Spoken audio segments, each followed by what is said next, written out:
was the evening of Independence Day, a night to watch the annual fireworks display at Lake Nasworthy. 26 years ago was the last night anyone saw Sally McNally and Shane Stewart alive. 4 months later, on November 11th, the skeletal remains of Sally were found near the southeast portion of the South Pole of Twin Buttes Reservoir. On November 14th, while searching the same area, law enforcement located the skeletal remains of Shane Stewart. Tom Green County Criminal Investigator Sergeant Terry Lowe says despite countless leads and tips, the person who shot Sally and Shane to death has not been brought to justice. In the original investigation, there were reports that the murders could have been tied to a cult. There's some truth to that, yeah.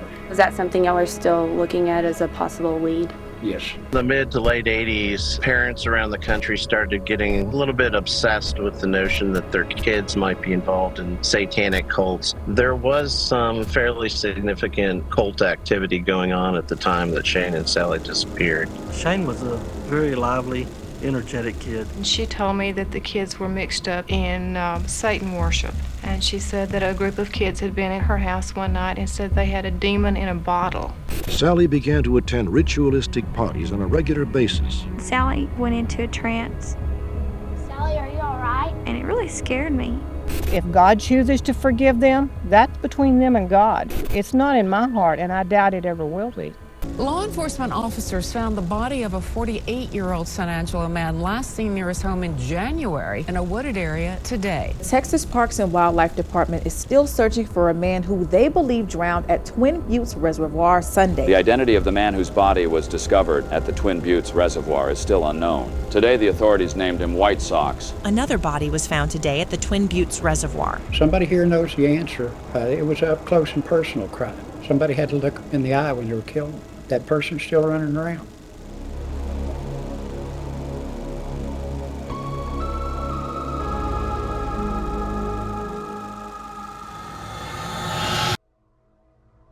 In today's episode, we're investigating a notorious body of water outside of San Angelo, Texas, colloquially known as Murder Lake. I just want to warn you guys ahead of time. In this episode, we are going to go over some extremely disturbing and troubling details, including talk of unsolved murders, occult sacrifices, occult ceremonies, bodies that were found that have not been identified, and so much more. By the end of this episode, I'm sure that you'll be convinced that the Twin Buttes Reservoir is indeed a paranormal vortex like so many people have suggested in the past. And as always, when we tell some of these stories, like these true crime stories, we're dealing with real events, real people who died real deaths, and especially when it comes to cases like these that are unsolved, we here on this channel are aiming to amplify the voices of the victims and help to try and get some justice for them decades later. Because unfortunately at this point, when there's been so much police inaction and so many people have forgotten about these murders, raising awareness is an invaluable tool because you never know who might see this video, who might know something, who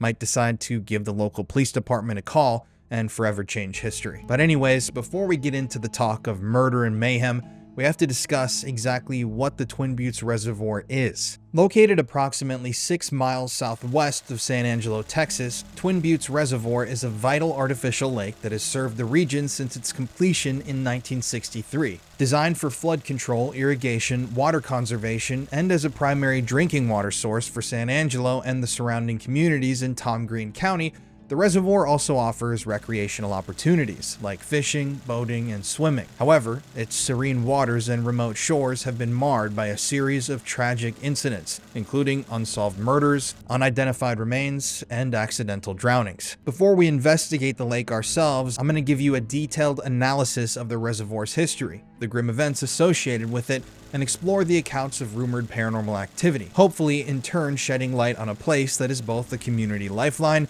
and a site of sorrow. The construction of Twin Buttes Reservoir began on May 3, 1960, under the U.S. Bureau of Reclamation, with the city of San Angelo managing its operations. The reservoir features 2 rolled earth-filled dams, totaling about 42,450 feet in length, damming the Middle and South Concho rivers separately, with the stabilization channel connecting the 2 sides. Completed on February 13, 1963, it has a conservation storage capacity of 186,000 acre-feet, and a flood control capacity of 640,000 acre-feet. The reservoir's innovative design has made it a cornerstone of water management in the arid West Texas region, supporting municipal needs and irrigating 10,000 acres of farmland east of San Angelo. The Twin Buttes Reservoir itself spans 9,080 acres, with over 50 miles of shoreline when full, making it a popular destination for outdoor enthusiasts. Stocked with largemouth bass, white bass, catfish, and crappie, the reservoir attracts anglers, while boaters and swimmers enjoy its waters. However, fluctuating water levels, particularly during droughts like the 2010-2013 southern United States drought, can create hazardous conditions, including submerged obstacles and murky waters. The reservoir's remote areas, surrounded by dense saltcedar and mesquite, have also been the backdrop for tragic discoveries, contributing to its complex legacy. The reservoir is, like I've mentioned here, a place where people from San Angelo go to relax. You can boat on there, you can swim, there's fishing, there's, camping. It's really a beautiful location, and as you'll see in the footage that we recorded, I actually had my breath taken away when I saw what the view of the sunset looked like out there. I mean, it was absolutely beautiful. But oftentimes with these remote, beautiful locations, there seems to be a darkness that is attracted to them, and that's exactly what has happened here at Twin Buttes. You see, since its inception, Twin Buttes Reservoir has been associated with several high-profile incidents that have shocked the San Angelo community. These include the 1987 discovery of an unidentified male's remains, the 1988 murders of teenagers Shane Stewart and Sally McNelly, the 2010 drowning of a man named Richard, and the 2022 drowning of a man named Dios.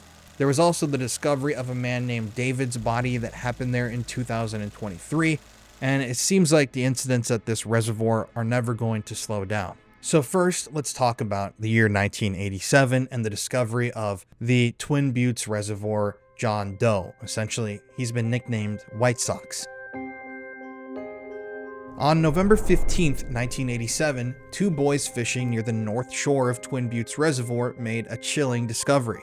They discovered the skeletal remains of an unidentified man in a field off of FM 2166. The body, found amidst mesquite bushes, was wearing size 34 by 30 Levi's jeans, jockey shorts, and white socks, but notably lacked shoes. Now, the fact that these skeletal remains were wearing these white socks with no shoes, that's what led to the nickname being given to this body, White Sox. The remains, when they were discovered, were in an advanced state of decomposition, which suggested that the man had died months earlier, around May or June of 1987, approximately 5 to 6 months prior. The deceased man was estimated to be a male, aged 17 to 27, who would have stood 5 foot 6 inches to 5 foot 9 inches tall, weighed about 160 pounds, with dark brown hair and possibly white or Hispanic ancestry. An autopsy revealed no clear sign of foul play, but the absence of shoes and the clean condition of the socks led investigators to suspect that the body had been dumped, obviously potentially indicating he had been murdered. The individual was missing 2 molars, his teeth, but due to minimal dental work, an identification of the body was impossible based only on the teeth. Now, you'll see that in these murder cases, they will identify bodies by the teeth. They tried to do that here, but they couldn't find a match. Efforts to identify who White Sox is have spanned decades. However, initial forensic anthropology and dental examinations yielded no leads, and the case was entered into the National Missing and Unidentified Persons Database in 2013. In 2018, the Tom Green County Sheriff's Office collaborated with the FBI to produce an updated facial reconstruction and DNA analysis, which indicated that the man might have had strong Spanish ancestry and was possibly from Central or South America. The DNA Doe Project is conducting genealogical research for this man, but the identity of White Sox remains completely unknown, which has left this case as one of San Angelo's most enduring mysteries. There are still no clues. No one ever claimed the man's body. The guy still, to this day, does not have a name. Nobody knows who he is. It's been almost 40 years since his body was discovered in that area near the Twin Buttes Reservoir, and he's unidentified. I mean, it's absolutely heartbreaking. But this was kind of just the start of the incidents there, because there was also the murder of Monica Joy Martinez.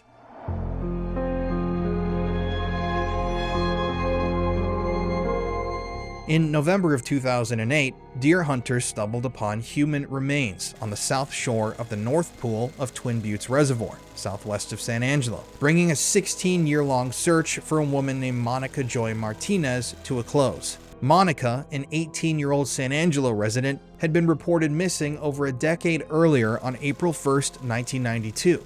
After last being seen with her ex-boyfriend, Robert Velasquez, and his acquaintance, Timothy James Rodriguez. Monica's remains, after they were discovered near the reservoir, were immediately sent to the University of North Texas Center for Human Identification, where mitochondrial DNA testing confirmed in February 2010 that they belonged to Monica.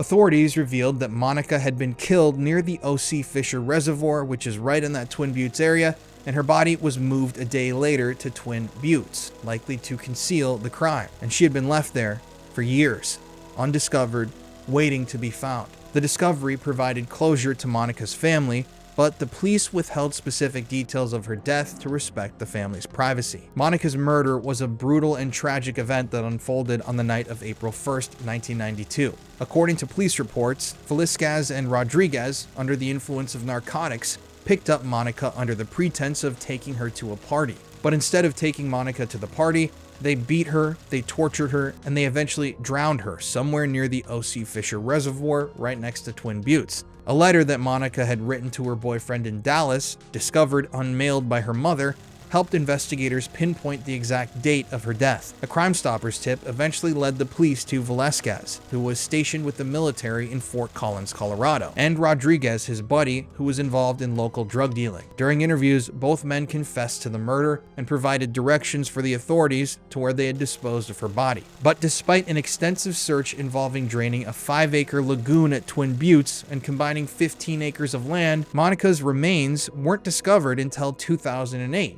years later. The case was notable as being one of the first in Texas to secure a murder conviction without the discovery of a body, a conviction that relied on circumstantial evidence and the suspect's confessions. The criminal case against Robert Velasquez and Timothy James Rodriguez culminated in their guilty pleas in 1997, almost 11 years before Monica's body would actually be discovered. Robert was sentenced to 40 years in prison, while Timothy received a 75-year sentence, reflecting differences in how they cooperated with the authorities. The investigation, led by San Angelo Police Sergeant Rusty Herndon and District Attorney Investigator Diane Wilson, was an exhaustive investigation involving multiple agencies, U.S. Customs helicopters, and even at one point a psychic who became involved with the authorities, who thought that she could help them discover where Monica was and what happened to her. By 2011, both of those two murderers, the two men, became eligible for parole, which prompted outrage from Monica's family, particularly her cousin Lisa Trevino, who described the crime as, quote, hideous and cowardly, end quote. But the Texas Board of Pardons and Paroles denied Timothy's parole bid, influenced by letters from the family and victim services, which highlighted the fact that this is an ongoing trauma. Under the 1990 Texas Code of Criminal Procedure, which was applicable to the 1992 murder, the men were not required to serve half their sentences before parole eligibility, a legal nuance that fueled the family's efforts to keep them incarcerated. The case to this day remains a poignant example of perseverance in seeking justice, with Monica Martinez's memory enduring through her family's advocacy. So, Monica was murdered in the area, her body was dumped there, and she wasn't found for over a decade, just right there near the Twin Buttes Reservoir. But there was also the 2010 drowning of a man named Richard. On July 11th, 2010, a man named Richard, I'm not going to use his last name here, a 48-year-old San Angelo resident, drowned during a boating outing at Twin Buttes Reservoir with his teenage daughter and her friend. On that hot July day in 2010, Richard jumped from the boat without a life jacket on to assist his daughter's friend, who was struggling in the waters. While the girls returned safely to the boat, however, Richard never resurfaced, which prompted a missing persons report that evening. A multi-agency search involving the Texas Parks and Wildlife, Lake and Park Police, the Sheriff's Office, and the U.S. Customs with helicopter support began immediately. And after 2 days, on July 13th, 2010, at approximately 2:14 p.m., Richard's body was discovered from Twin Buttes Reservoir's murky waters. The investigation concluded that it was an accidental drowning with no foul play suspected. And then just a few years ago, another man drowned at the Twin Buttes Reservoir named Dios. Once again, I'm not going to use his last name out of respect. On March 27th, 2022, Dios, a 47-year-old from Kermit, Texas, drowned in the Twin Buttes Reservoir when his 23-foot sailboat capsized near the Twin Buttes Dam due to high winds and rough waters. Dios was among the 5 passengers that were fishing that evening when the boat sank. He was last seen clinging to an ice chest with his young daughter before going under the murky waves.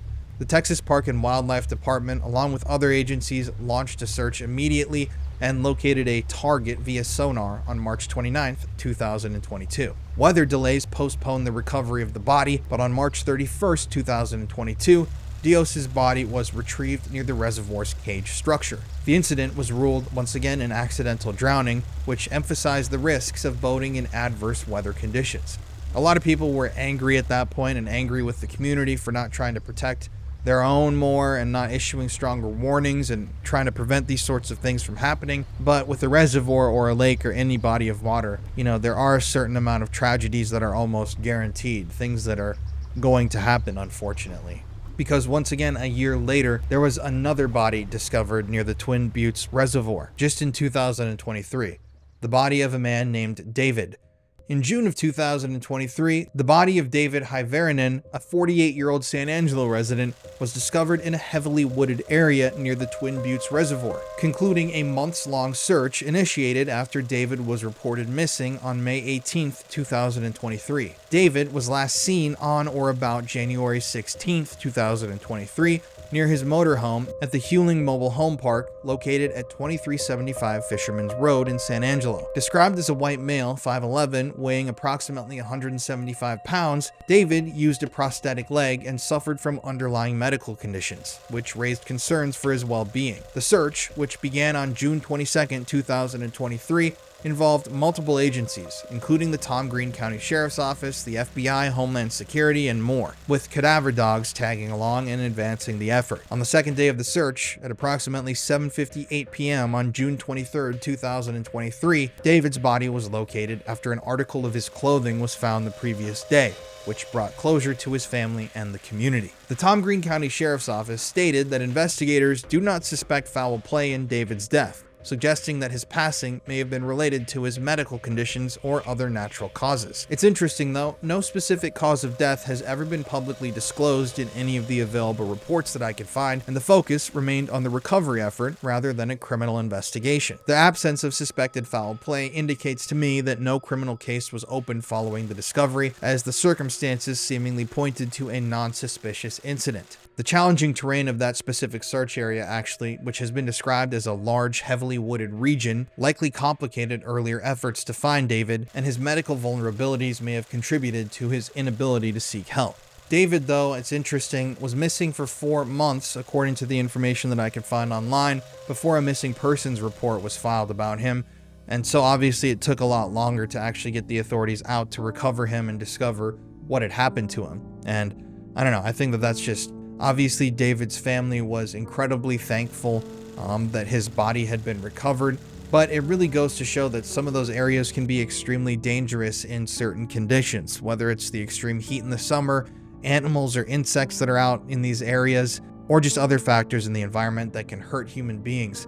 The Twin Buttes Reservoir can definitely be somewhat of a dangerous area, and it's always good for people to go with a friend or let people know where you are before heading out to a very remote area like that. So we're going to talk about the cult murders at the Twin Buttes Reservoir in a moment, but before that, I want to talk about something that's really intrigued me, which is the fact that over the years, for decades now, especially in the 80s and early 90s, there were a number of people who reported seeing these cult figures near the Twin Buttes Reservoir, basically shadowy figures wearing robes and capes, meeting in the middle of the night, performing some sort of ritual or ceremony, and that plays into the final murders that we're going to talk about before we investigate. You see, the reports of occult figures sighted near the Twin Buttes Reservoir are steeped in local folklore and amplified by the area's desolate, almost otherworldly landscape. The reservoir, with its 9,800 acres of water surface when full, 55 miles of shoreline, and dense thickets of mesquite, cattail, and water willow, definitely provides a secluded, almost mystical backdrop that fuels tales of mysterious cult-like gatherings. These encounters often evoke fear in people due to the reservoir's isolation and its tragic history of incidents, like the 1988 murders that I'm about to tell you about. But while no verifiable evidence over the years has confirmed any of these sightings, the stories do persist, shaped by Twin Buttes' reputation as a, quote, spiritual vortex, end quote, and its appeal to modern occult practitioners. Recent accounts and postings suggest that these figures that go out to the Twin Buttes Reservoir may belong to local eclectic groups that blend Wiccan, New Age, or neo-pagan beliefs that are drawn to the reservoir's convergence of the Middle Concho, the South Concho, and the Spring Creek rivers, which some believe amplify metaphysical energy. Skeptics, though, over the years have argued that these are merely costumed role players or pranksters exploiting the reservoir's eerie reputation, while believers insist that the figures are part of a secretive tradition tied to the land's ancient energies. The lack of developed facilities and the reservoir's vast, untamed expanse ensure that these encounters remain elusive, perpetrating the Twin Buttes' aura as a haunt for both the curious and the uncanny. So, nobody really knows what's going on out here. I mean, it's pretty bizarre when you start diving into all of this and these reports that I found, and when you really sit down and think about it, all those rivers converging into that area, I mean, it is really isolated. When you're out there, you know that you're alone out there, and it's pitch black. It's completely primitive in some areas. It's undeveloped. There are no cars. There's no traffic. The patrols out there are far and few between. And it would be the perfect place for people that want to meet like this under the moonlight out near these areas that store energy, like this huge body of water and all the river flowing. I mean, it's a perfect place for them to do that without, being seen or questioned by anybody. And, you might say that it's crazy and ask why people have seen these things. Well, that's why we have to talk now about the unsolved murders of Sally McNelly and Shane Stewart. On the night of July 4th, 1988, 18-year-old Sally Ann McNelly and 17-year-old Shane Paul Stewart, two teenagers from San Angelo, vanished after attending a fireworks display at nearby Lake Nasworthy. Their skeletal remains were discovered months later near the Twin Buttes Reservoir, and their remains revealed that they had been brutally executed with close-range shotgun blasts to the head. To this day, the case is unsolved and steeped in rumors of satanic cult involvement, marked by a series of uncharged suspects, and remains one of San Angelo's most enduring and disturbing mysteries.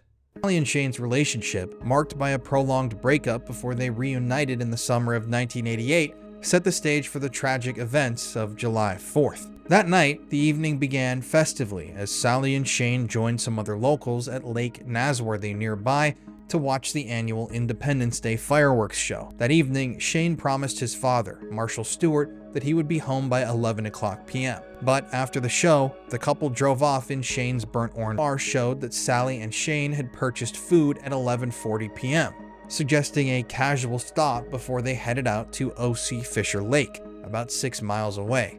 Their decision to linger there at O.C. Fisher would prove fatal, as that area was their last known stop before their disappearance and murder. So keep in mind right now, it's very dark out, the bugs are chirping, it's a Texas summer night, there's a light wind in the air, it's humid and a little bit hot still. Activities the previous evening. The scene suggested that Shane and Sally had departed hastily, quickly, or were abducted, which obviously prompted immediate concern from their families. Marshall Stewart and Shane's brother, Sean, had already searched for him that evening, and that car's discovery launched a broader effort by law enforcement and volunteers to find the two missing teenagers, though no immediate clues emerged. Marshall, actually Shane's father, said that when he saw that the car was abandoned and saw the state that the car was in, he knew that something was deeply wrong here and he was not looking forward to what they were going to find. However, despite extensive searches around San Angelo's lakes and surrounding areas, Sally and Shane remained missing for months. It was almost as if they had just vanished into thin air. However, November 11th, 1988 changed all of that. On that day, a couple of hunters stumbled upon Sally's skeletal remains in a desolate pasture off FM 584, near the south pool of Twin Buttes Reservoir, about 17 miles from O.C. Fisher Lake. And 3 days later, Shane's remains were found 75 feet away, hidden amongst the mesquite and salt cedar.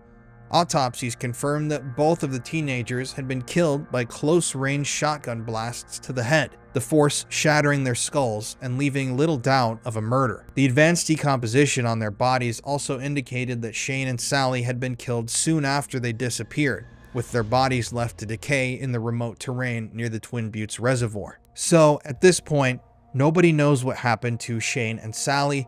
They went missing, the car was found, they were last seen, 17 miles away at a different lake from where their bodies were discovered. They were killed, for months, and they had been out in the Texas summer heat, the hottest, heat that I've ever really felt, decaying. So a lot of the evidence that would have been found on their bodies was already gone, let alone the presence of animals in the area who had probably been scavenging their bodies. There was so much mystery here, and nobody really knew what had happened. Who had Shane and Sally made angry? Who had done all of this? What had they, gotten into that had gotten them killed? And not even that, like, did they run into some sort of psychopath who was just waiting to find a couple out in the desolate desert area, just waiting to find someone to kill? There were so many questions. And then came the allegations of Satan.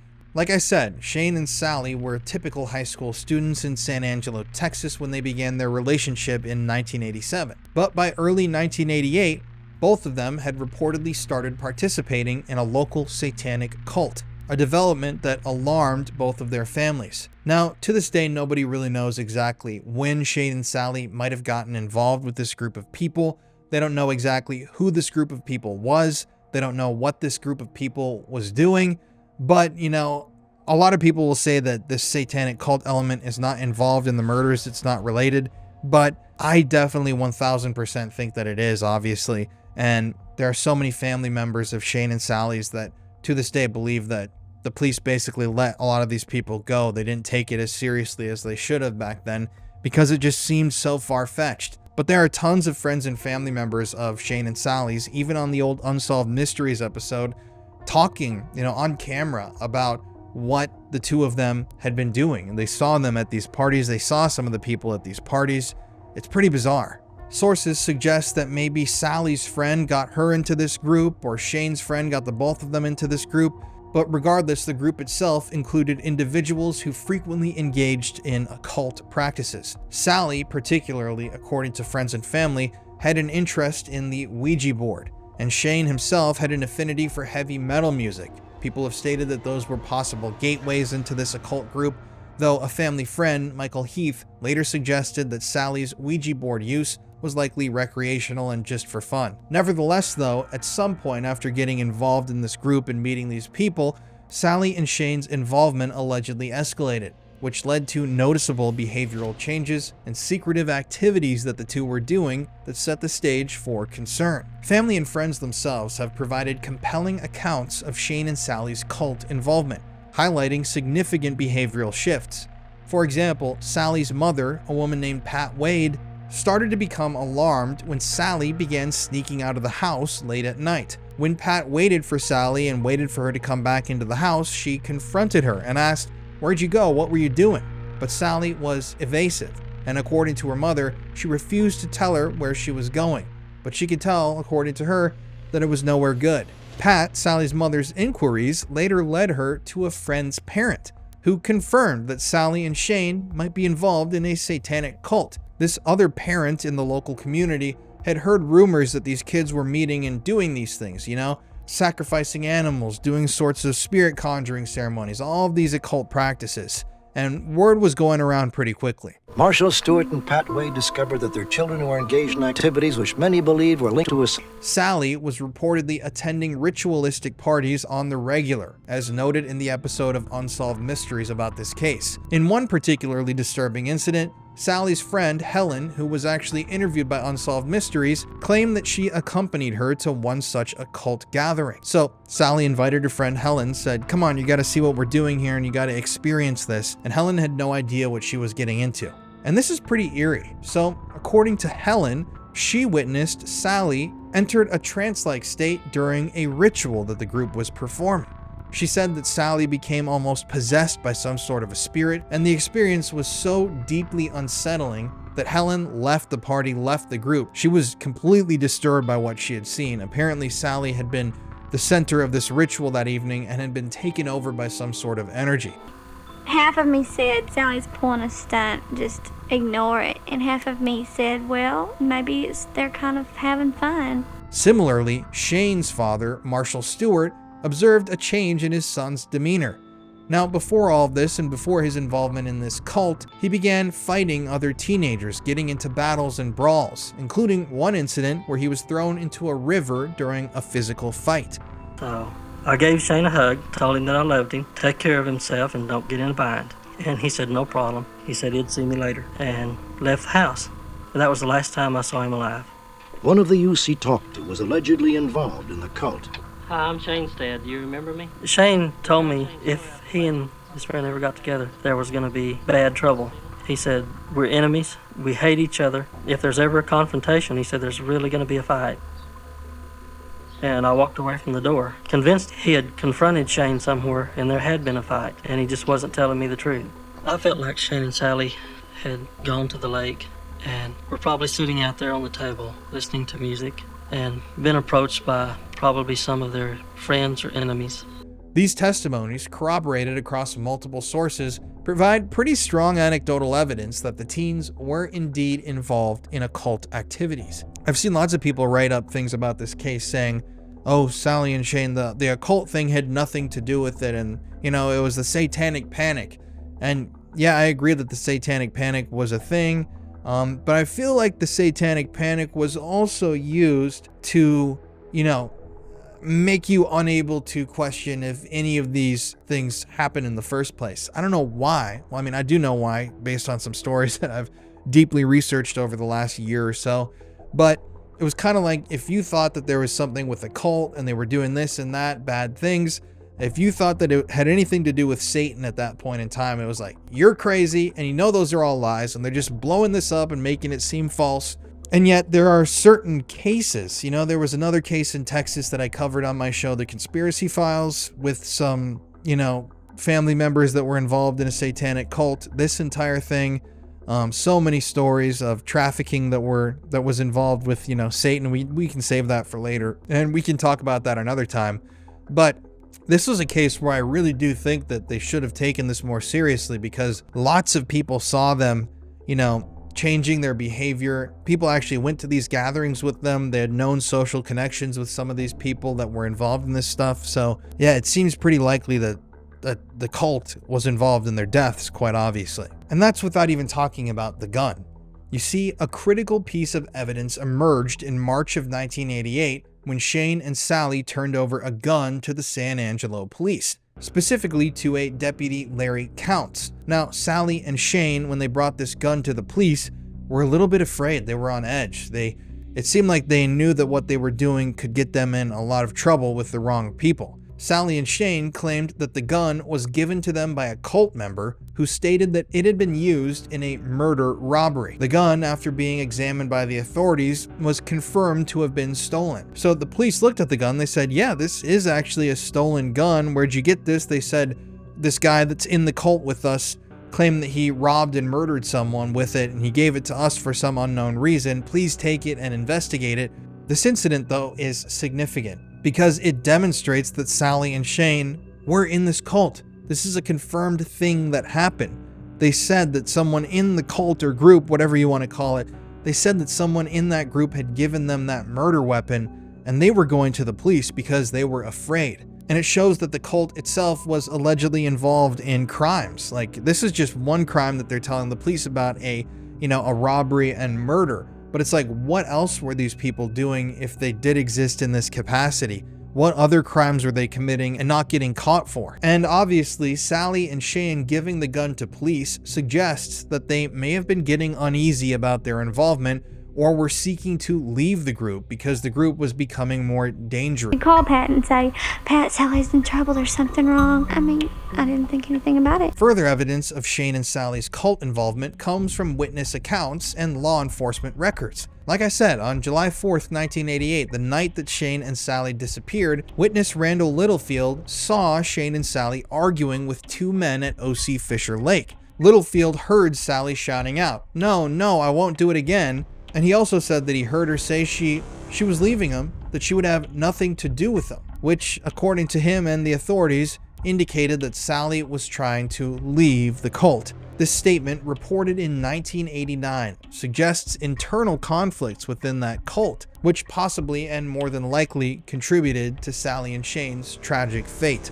Interestingly though, law enforcement case files, as referenced in Texas Monthly, contain numerous secondhand reports of cult activities, things that people saw that were happening in San Angelo at the time, reports that were unrelated to Shane and Sally that had been made in the San Angelo area, specifically near some of the bodies of water and in abandoned, desolate parts of the town.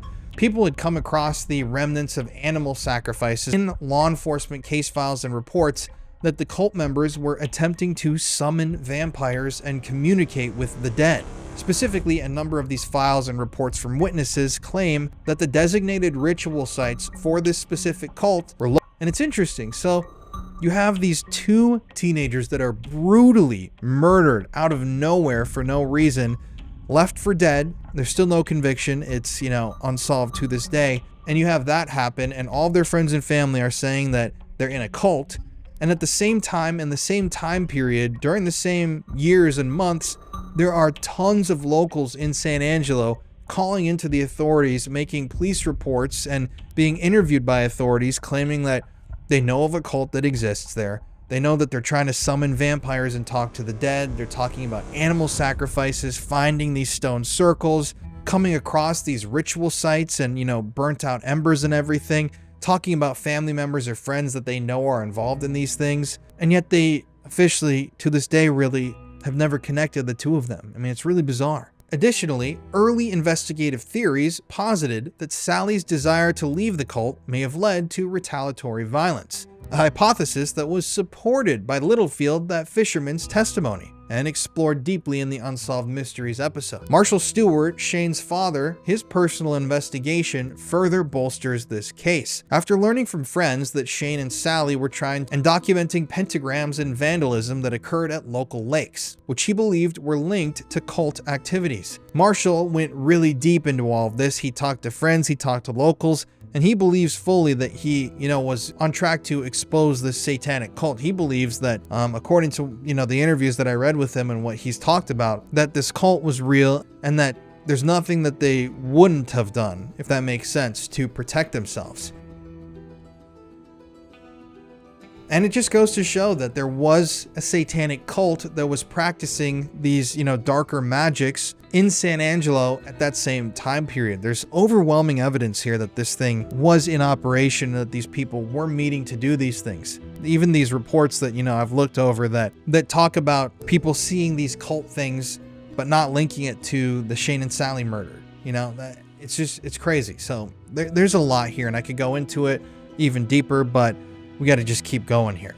But who could have Jimmy Burnett, Sally's ex-boyfriend with a volatile history and cult ties, also drove a similar truck and was questioned by the police, but he was never charged with anything. Interestingly, in 2017, just a few years ago, John Cyrus Gilbreth became a person of interest after a drug-related search of his home uncovered disturbing writings that he named Sally and Shane, audio tapes in his home that were labeled SS, and biological materials within that home like blood, hair, and human fingernails. Despite these findings, however, the DNA tests were inconclusive, and John Cyrus Gilbreth, who served time for a gun violation, was never charged with the murders.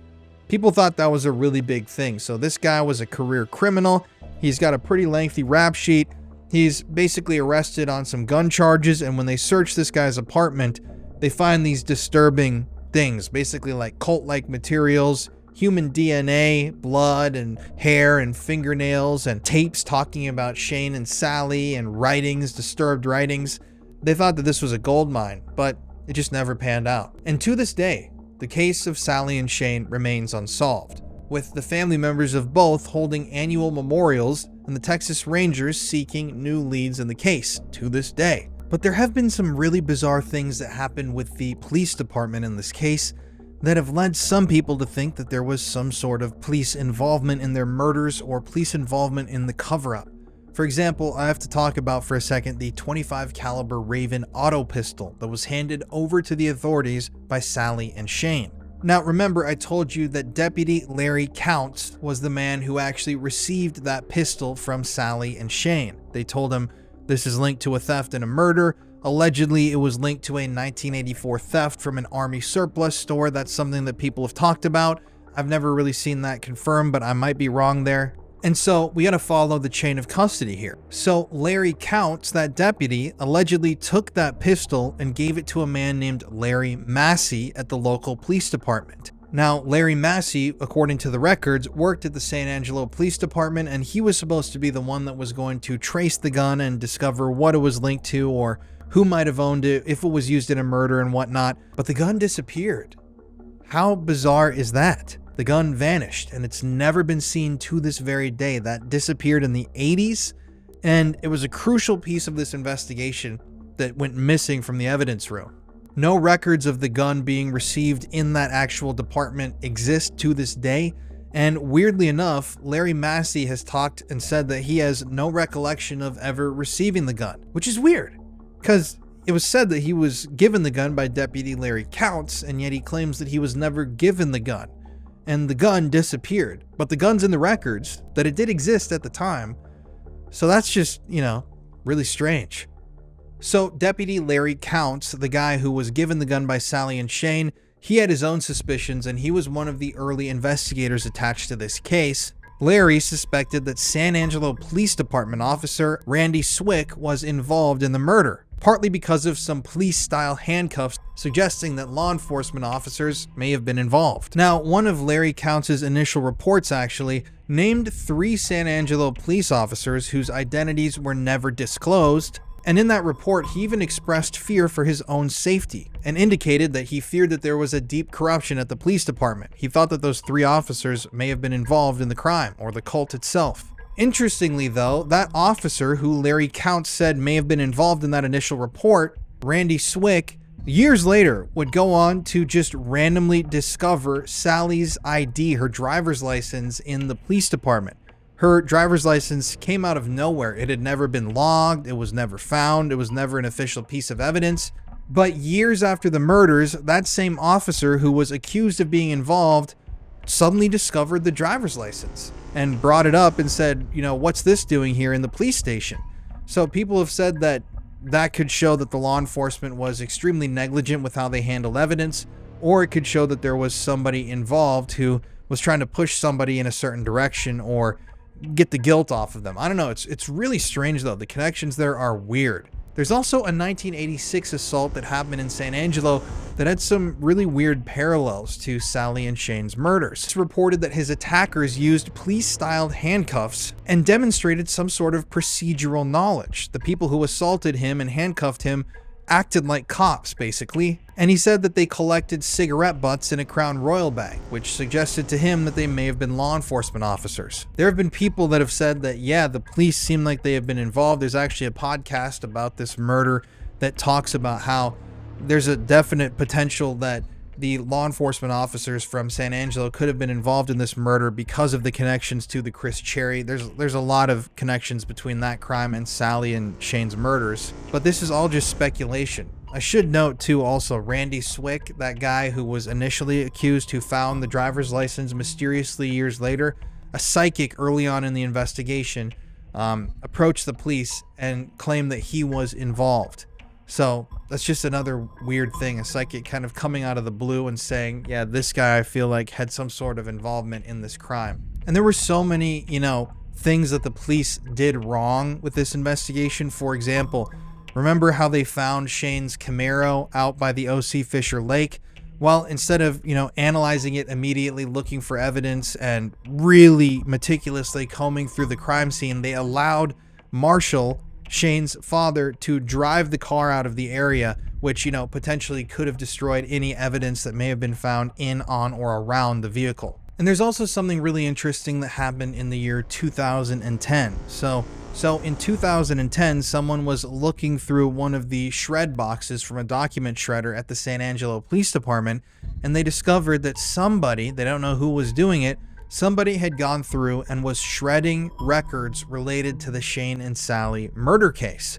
They were shredding records, in fact, that pinpointed officers that may have potentially been involved in the murders. So these were highly sensitive documents that named law enforcement officials, and they were found half destroyed, jammed in the shredding box, and no one had told anybody to destroy that stuff.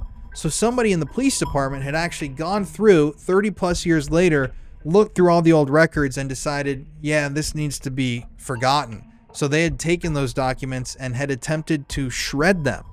Now, it's never been proven who was doing the shredding or who might have been involved in this, but I mean, it's really weird, right?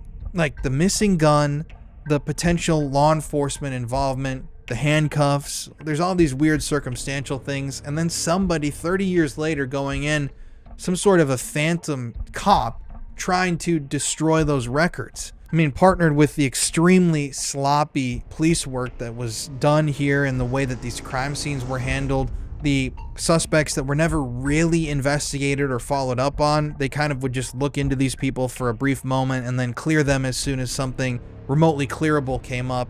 It's just weird. There's so many people in the local community to this day that believe that somebody in the police department back then knew more than they ever talked about, and that there could have been somebody in the police department that was directly involved in the murders of Sally and Shane. And like I said, to this day, the murders are officially unsolved. No one has ever been, fingered as the killer or killers. And the cult itself, if they were responsible, they were never brought in and formally questioned. Every day, Sally and Shane's murders remain completely unsolved, uninvestigated, and nobody has any clue what really happened to them. They still talk about it in San Angelo. There was a great article written somewhat recently about the murders that featured Marshall, Shane's father, talking about his investigation and the cult involvement. And yet nobody's really out there, at least to my knowledge, trying to make this right, trying to solve this crime, trying to get justice for these families of all these people that are involved. I mean, not only do they not know White Sox's identity from back in the 80s once again, but they also don't know the killers of Shane Stewart and Sally McNally. So there was some incompetence in the police department clearly back then. There is a ritualistic cult element to this area, and for some reason, the Twin Buttes Reservoir seems to be a place where people are going to, draw in all of this energy. But knowing all of this, knowing what happened out there and the mysteries that surround that reservoir, from bodies that have been discovered to drownings and these unsolved murders, we knew that we had to head out there late one night in March to investigate the area for paranormal activity and try to see if we could gather any answers about what might be haunting the lake, why people are drawn there to do these things, and what might have happened to all these people that died there. And let me tell you, this gets disturbing.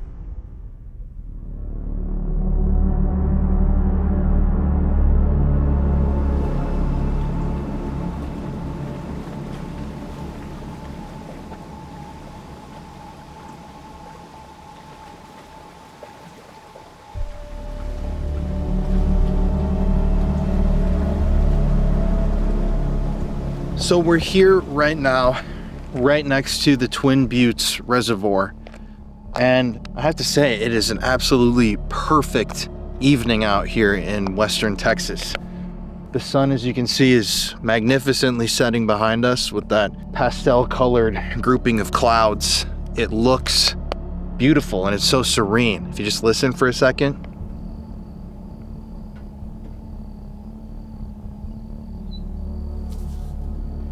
It's so quiet, except for the wildlife. But this area and this reservoir is a magnet for death. There have been so many bodies found out here, including the bodies of Sally and Shane, but definitely not limited to just those two, because this area is super remote. We're about 25 minutes from our Airbnb, so we're really only like 13 minutes outside of San Angelo.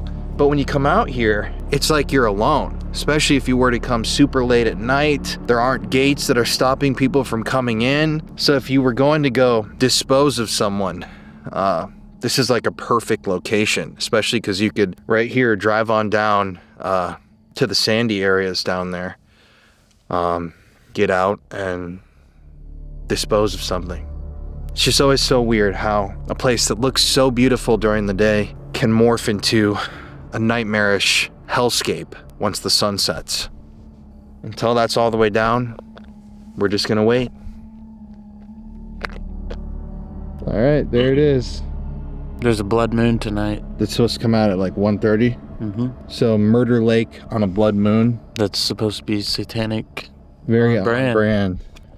It really is.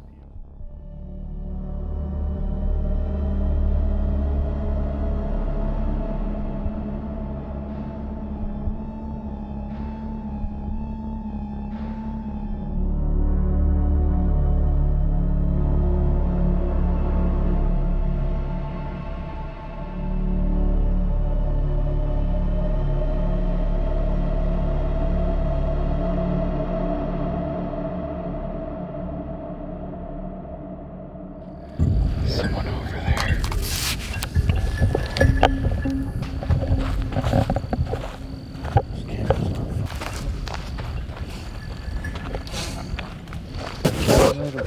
Huh?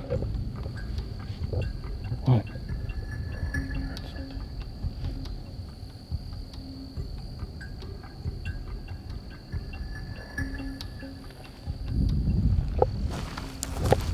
What kind of wildlife they got around here?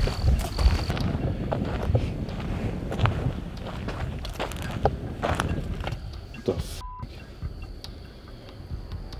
It's like a blanket.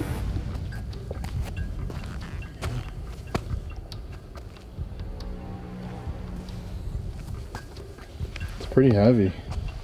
There's spiders all up in it. That's just a little eerie.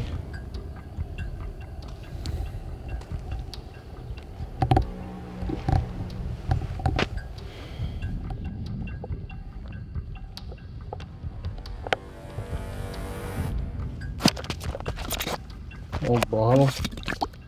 I hated that sound. Yeah, me too. These trees down here are creepy. That's because they're supposed to be underwater. Yeah, right. It's just got a very spooky vibe out here.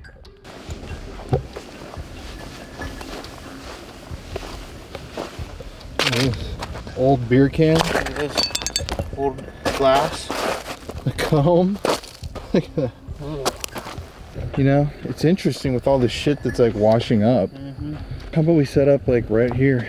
Yeah, I like that idea.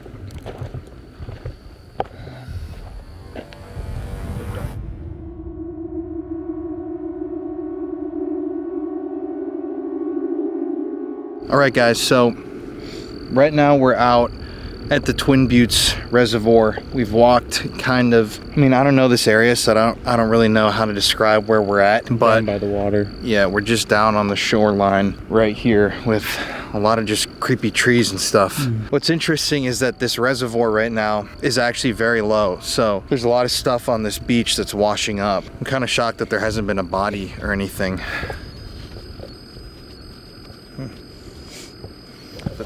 All right, to anybody who might be here in the Twin Buttes area, we're coming to speak with you this evening. We want to help tell your story.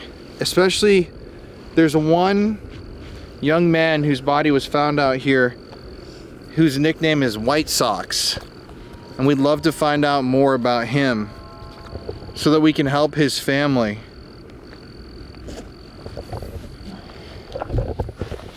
Fear her, jealousy, 18th century. Also, like we said earlier, it's a full moon and a blood moon tonight, so the energy out here is gonna be supercharged. So real quickly, to anybody who's out here, I wanna introduce ourselves. My name's Colin. My name's Connor. If you're out here, you can come towards our lights or our voices. If you see these little lights around here, if you touch them, they'll light up. It's like a little game we can play. And it'll show us that you're here. But you can also try just speak out loud and we might be able to hear what you're trying to tell us.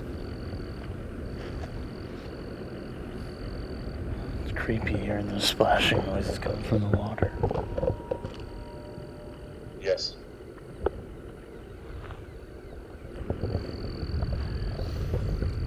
Who's here with us right now? No. Do you keep saying no because you don't want to tell us who you are? This said following you. It said, I'm attached to the forest. Weren't they found, like Shane and Sally, they were found like in the brush? Mm-hmm. There's a lot of creepy noises around here. Whoever's here, can you tell us your name, please?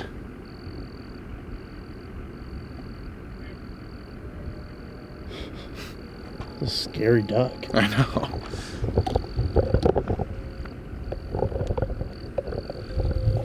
There's a bunch of noises from over there. Free. Free from. Terror. Terror? Free from terror? Stream.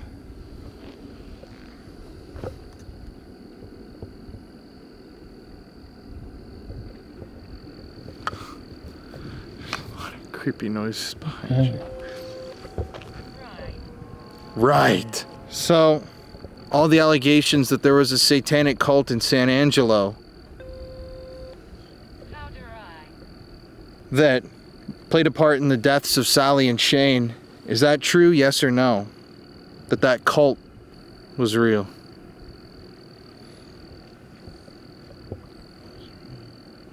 Is that true?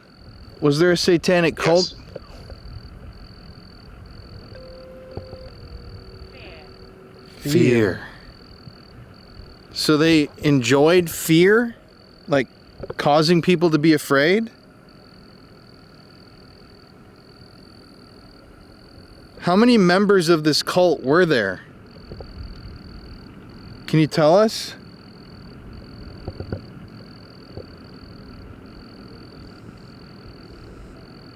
Got a car coming. Huh? Another car coming down here.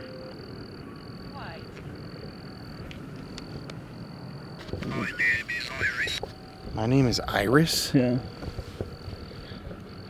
Iris? Were you a member of this cult, or do you know anything about them? Among the cult members?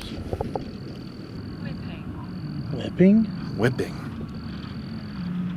Is that something they would do to people? Was whip them? Torture them?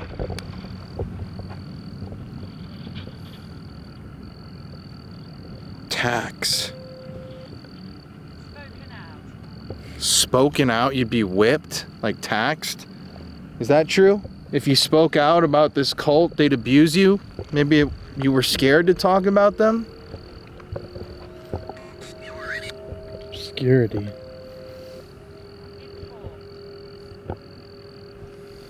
Informed. Spoken out and informed? You know, Sally and Shane. They spoke out against the cult and they turned in that weapon to the police too? Yes. Turnover! That's exactly what they did. They turned over the gun to the police. Is that what got Sally and Shane killed? Yes. Can you give us some details about who actually killed them?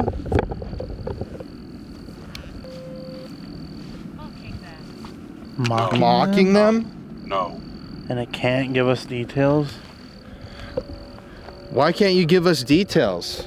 That's creepy, like mocking them, like after they kill them, they were like, ha ha ha ha, we got away with it. Light.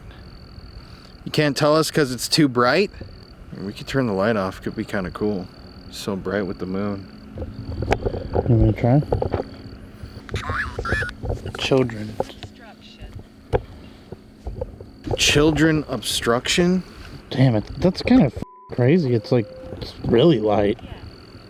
Yes. Was this cult targeting kids too? Were they using children in their rituals? Yes. Alive children? Cattle. They treated the kids like cattle. That's so weird because I did another video on Conspiracy Files about the Texas Satan murders, which were like oil. Ugh. Ritual oils, oil, lube. But that was in like a different part of Texas, but the same time period, and it was people that were unaliving themselves. Nightmare. Yes. So, did these cults in Texas know each other? Because that's a crazy story that went totally unsolved too. Just like this. Yeah. Business. It was a business. I don't like that. So did these people get away with these crimes because the police were involved? Like there were law enforcement officers in the cult? He will follow. Who is he? Alexander. Alexander? The f***? Who the f*** is Alexander? The person who's gonna follow us. Yeah, but why is he following us? Worry. Who's Alexander? Was he one of the dangerous members of the cult?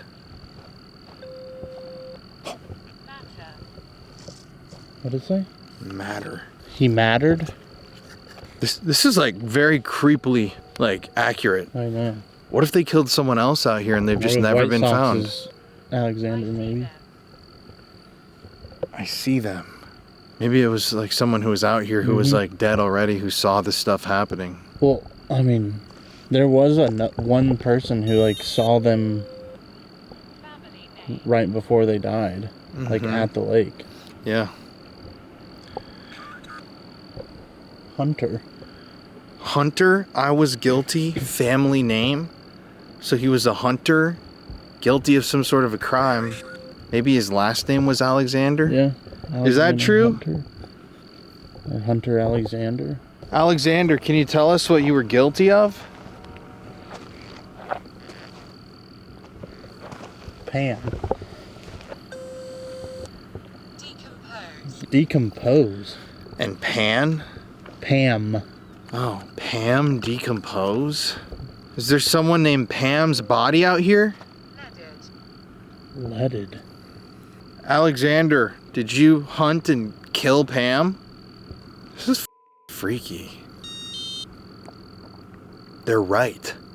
Are you saying they're right about the cult being involved? That didn't sound like a dog. No. Too late. It's never too late to tell the truth and find out the truth. They're still looking for who killed those two young people. What can you tell us about the killer? God. Idol. Jesus. What was that? There's like a knock in the woods over here.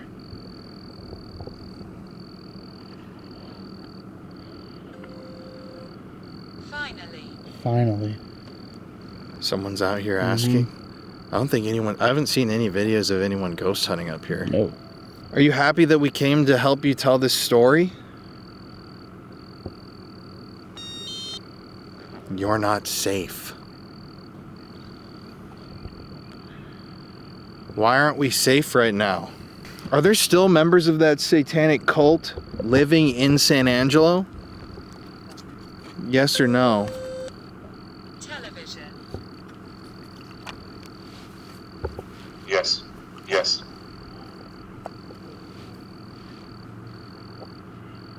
Can you tell us one of their names since you know them? No. No. It just... No. Dude. No. Victor? Victor. Weird, and it's saying no, Victor. It's like there's multiple spirits here. And one of them like doesn't want the other to tell. Grand Hall. There's a guy named Victor who was in this cult from this area. Import. He was an important member of the cult? Month. Did he order Sally and Shane to be killed?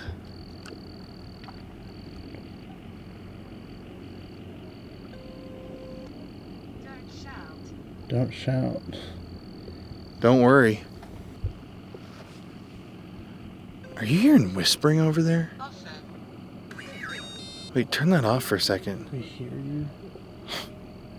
Turn the spirit chat on and point over there. No. No.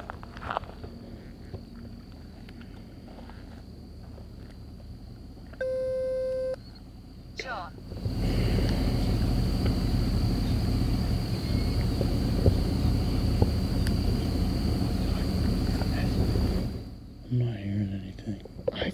hear it. It's like a whispering. How are you not hearing that? It's coming from like the bushes over there. I can't hear it. Inevitable banquet. Grand Hall? Sounds like some cult type stuff. Why was the cult killing these people? Can you tell us?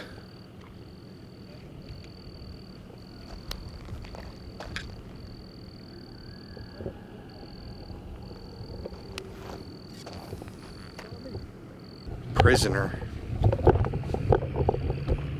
Like, you didn't want to go to jail? Is that what you're saying? Or the cult, they killed them because they didn't want to become prisoners?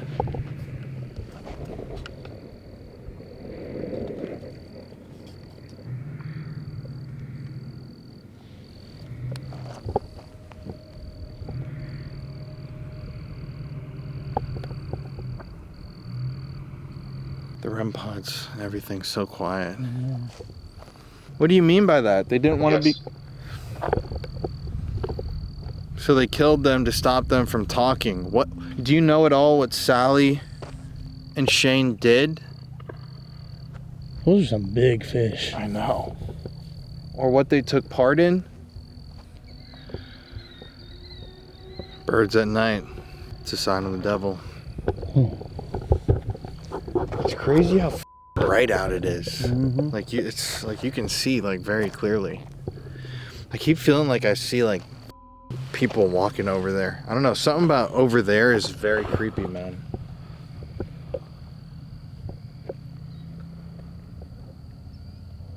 What were Sally and Shane mixed up in? Like, why didn't they want them to go to the cops? Were there other murders that happened out here? Malefic. Why? I just got like a smell. Snowstorm. Snowstorm. And snow? Out here?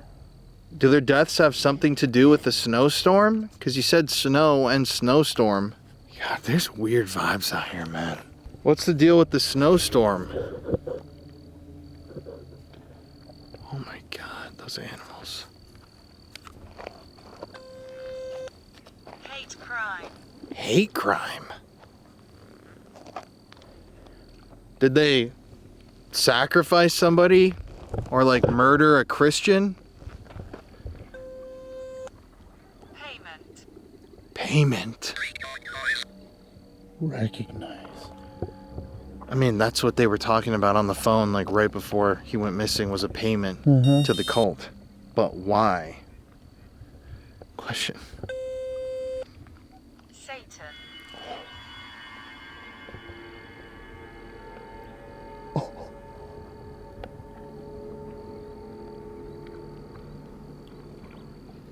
So when they killed them, was it a ritual to the devil? Happens? So it was like a payment to the devil?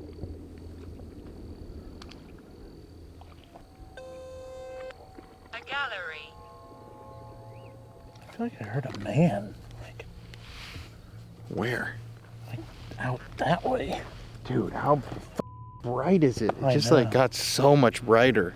It's gonna keep getting brighter too.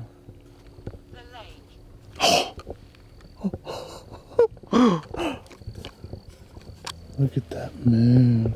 That's crazy. Is there something about this lake that draws people to murder here and dump bodies? Unit. Cancer. Is there something out here that drives people to murder and dump bodies in this area? Natural.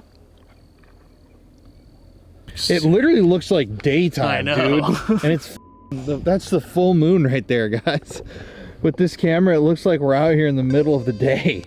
Age 10. Age 10. Age 10. Ugh. Yeah, this moon, I feel like I could lay down and get a tan. Bro, you can look at, we got whole ass shadows from the That is moon. nuts. That's crazy, dude. Oh my God. Okay, 10-year-old Nana. Age 10. Age 10. So This is nuts. I can't get over it. I know. It's actually, it looks like morning time on this camera. Investigate. Investigator. Again.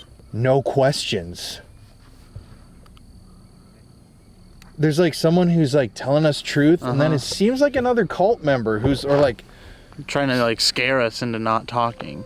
I mean, or scare the ghosts. Came. What if there was a No. What, no questions right when I'm asking a question? No. What if they succeeded in conjuring something? Ask? Did you successfully conjure something here in the city of San Angelo? Yes. Demon. What? This just said demon? Yes? Yes, demon. Rotten egg! What the sulfur? Rotten egg? The smell of a demon? What the fuck? Where does this demon live? Banshee. So they summoned a banshee demon out here at the lake? Dogs? Devil dogs? Or like sacrificing dogs? That's a huge thing cults used to do. Are there more bodies buried out here? We're standing around you. That.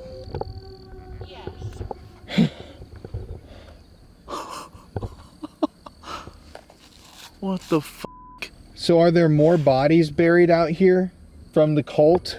People they killed? I don't care. Yes, I don't care. What Bro, this like there's so much land here. Who knows if they killed somebody? And it sounds like they did. Well, yeah, I mean they did, but it's like it sounds like there was like a once again a f***ing ritualistic element with kids, man. Yes.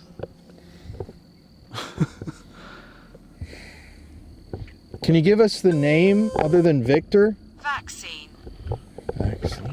So Victor was involved. I'm afraid. You're afraid of telling us the name? Tried to help. I'm afraid tried to help. What the fuck? So did you try to help somebody and you were murdered by the cult and they've just never found you? Caught? And what else? We're making contact. They were caught making contact with someone and they were killed. Home. Killed at their home? Were you killed at home and taken out here to be buried?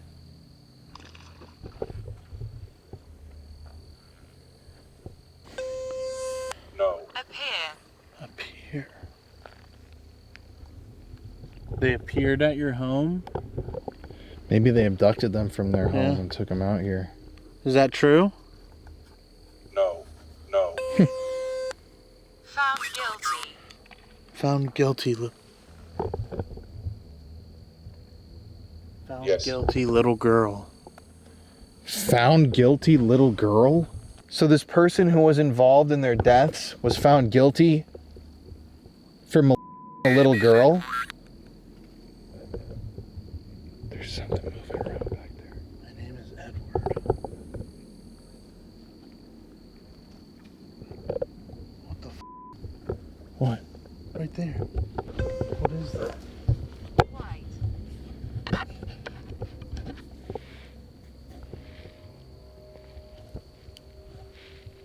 could have sworn I just saw something step out of the bushes. It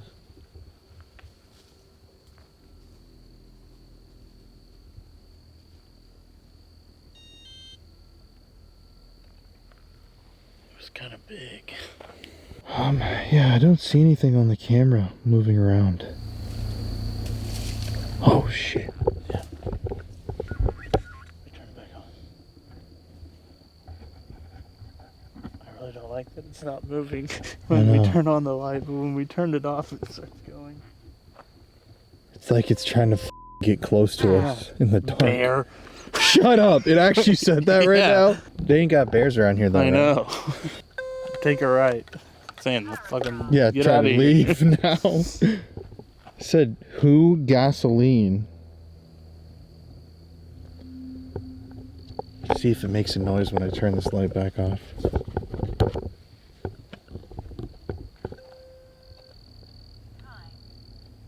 Say hide.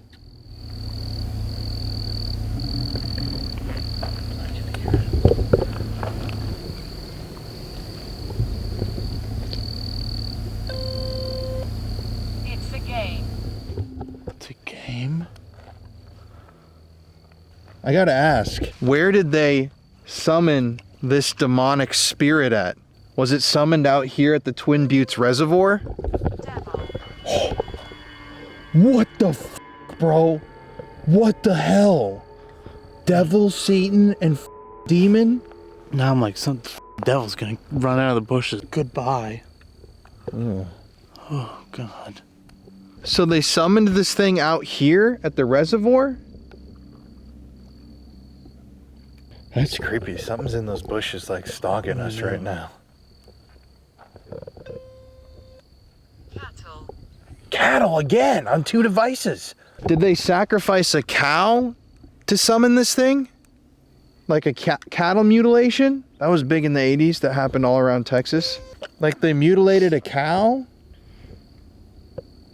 There's this child element too.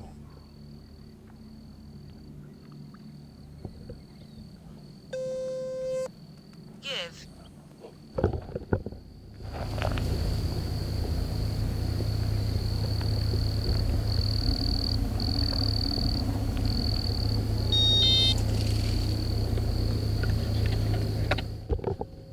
Yes.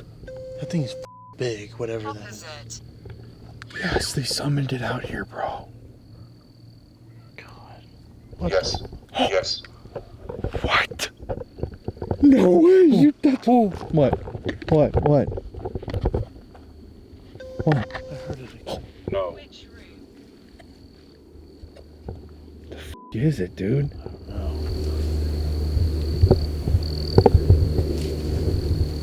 Right in front of us. Should we go? That's what I'm thinking.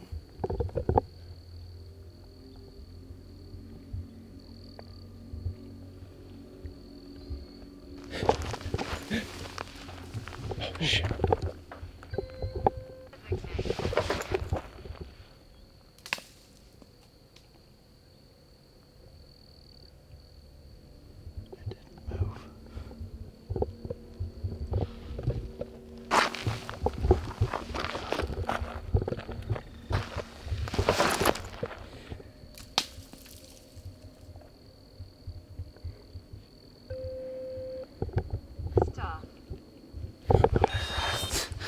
I don't really want to stay out here. This thing's stalking us. Mouth closed.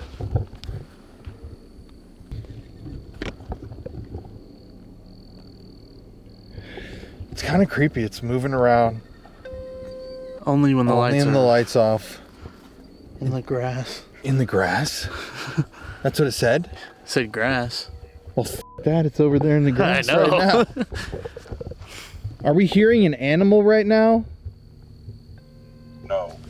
I am sad. Oh, God. No. What is I am it? sad. I mean, that's weird, man. It doesn't even react when you throw a rock in the bushes or run away. It just gets closer and closer when we turn the lights out.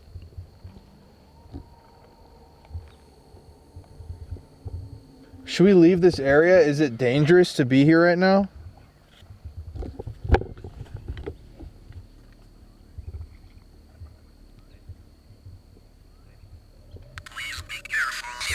Please be careful here. That, dude. What the fuck, bro? I say we go to the next spot. Yeah, whoever's here, feel free to follow us over to our car right over there. We're gonna walk back now. And you can hop in the back seat and come with us and keep talking to us.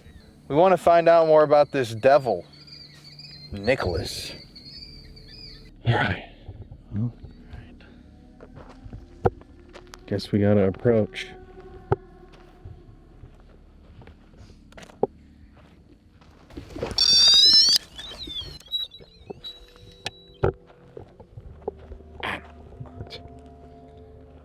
That moon.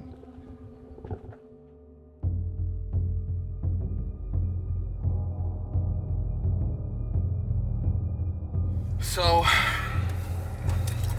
we didn't see any animal when we were leaving. Still, didn't even see like a shadow. I have no clue what kind of animals lurk around these parts. Looking out the window now. Really could be anything around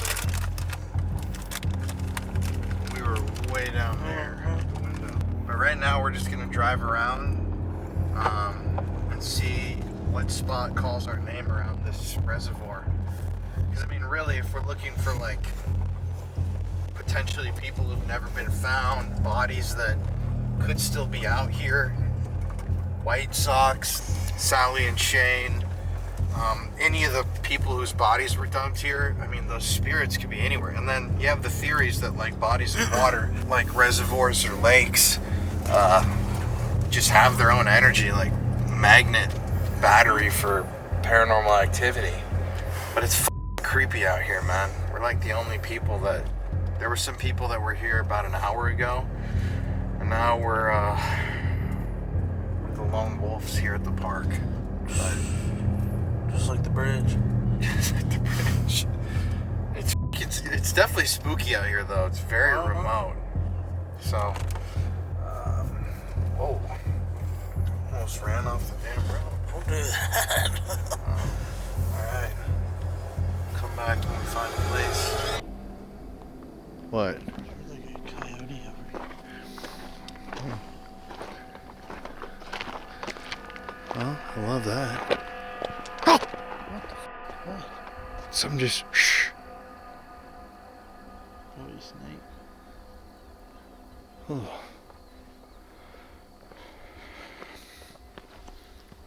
Should we go over right here and walk over there? Oh! What? Feeling froggy?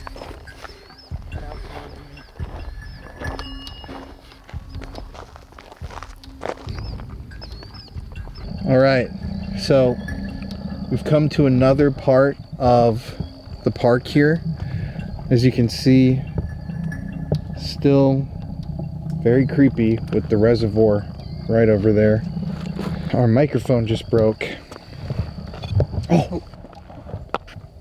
Is there somebody with us right now? Can you walk towards that little red light?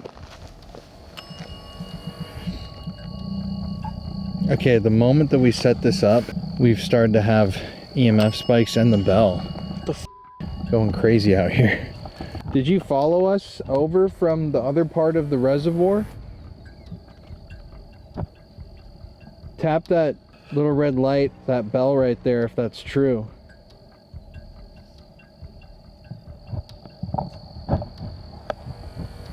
If not, my name's Colin. My name's Connor. We're just trying to figure out what happened to the people whose bodies have been found out here. Can you ring that bell one more time if you feel like you can answer the questions for us?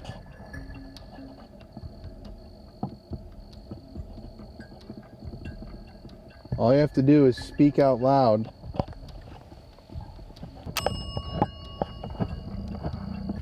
Alright, let's do this DR60. Is there a demon out here that was invited here by a cult? Are there still people being murdered out here?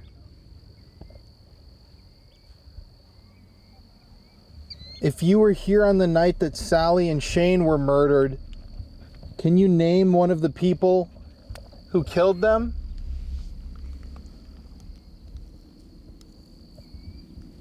How many bodies have been dumped out here? Are there any bodies in this area right here that have never been found?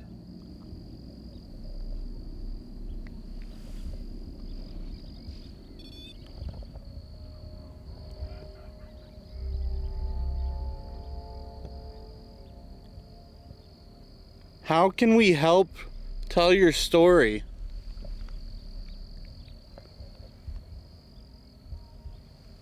Can you tell us the name of White Sox? The body that was found out here of the young man? They still don't know his name.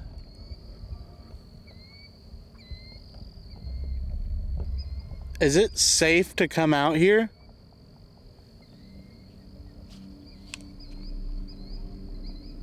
That was weird during the I know, just that session, one super hit. hard hit.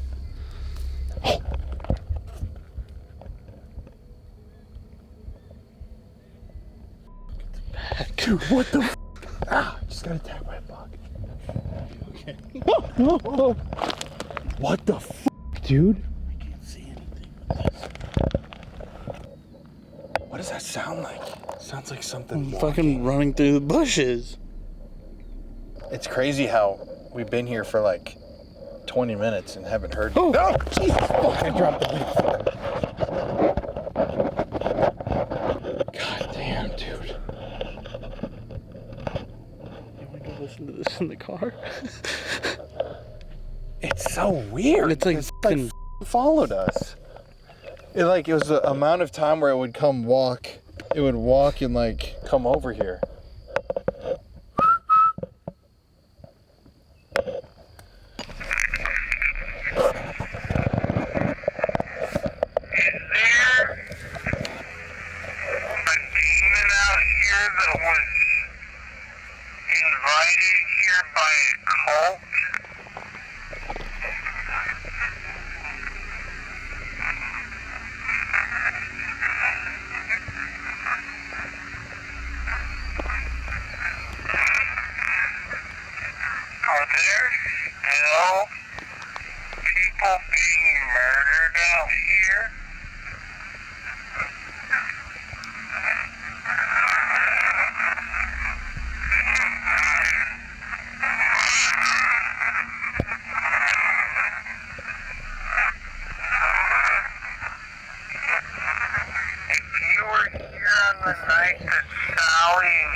What is that?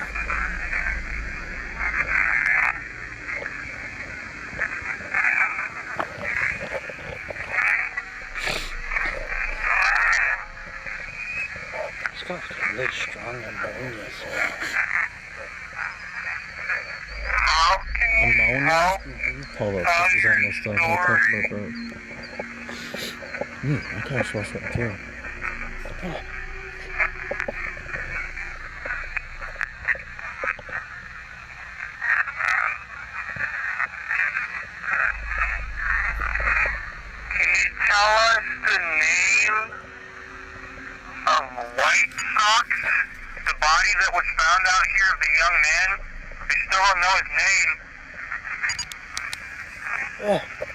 Oh, my ear.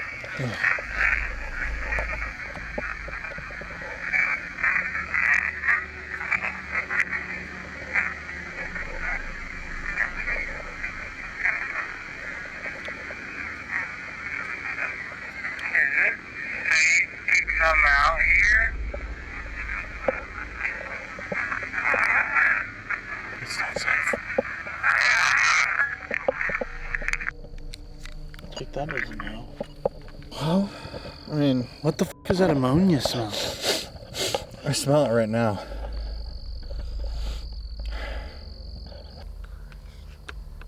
Did you hear that? What? It sounded like a gunshot. Oh, yeah.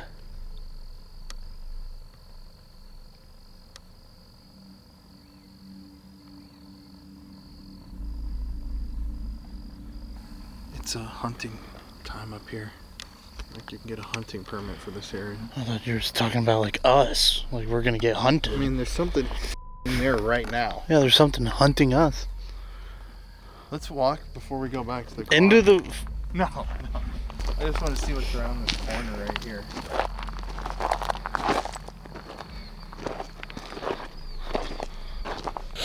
Because that smells really weird. It wasn't out here when we first walked out. Definitely ammonia though is what it like burned my nostrils. And just think about this. If you wanted to dump something or hide somebody, this is perfect out here. Like who knows what is like all back here. You take a look when it's dark. Look at just all this country area. And it goes like way further down in these directions. Like, even imagine you have a like little canoe. Go drop it off on one of the islands in the middle. Right. Yeah, how would they even No one's know? gonna go out there. I mean, they couldn't take like canines out there unless they really tried to. I don't know, it's just got a really weird off vibe around here, man. It really does. But it's really weird that people are still coming down here and just hanging out. Like, it's just another spot, and like how much f***ed up history this place has. Right. I mean, I'm willing to bet there's at least 2 bodies somewhere out here, if not closer to like 5 to 10 somewhere. I mean, there could even be very easy. Yeah. I mean, just indigenous graves too that they could never have found, or like settlers that died. Like, there's got to be more bodies. Especially with this being like the only water source for a while. Right. And then like the cult. At this point, it's like it was talking about kids, more murders. They conjured something out here. I mean, if they killed them out here, it's like that would be the completion of a ritual. Yeah. And then look at, it's so weird. This thing, whatever we were hearing over here in the woods again. Gone. Oh.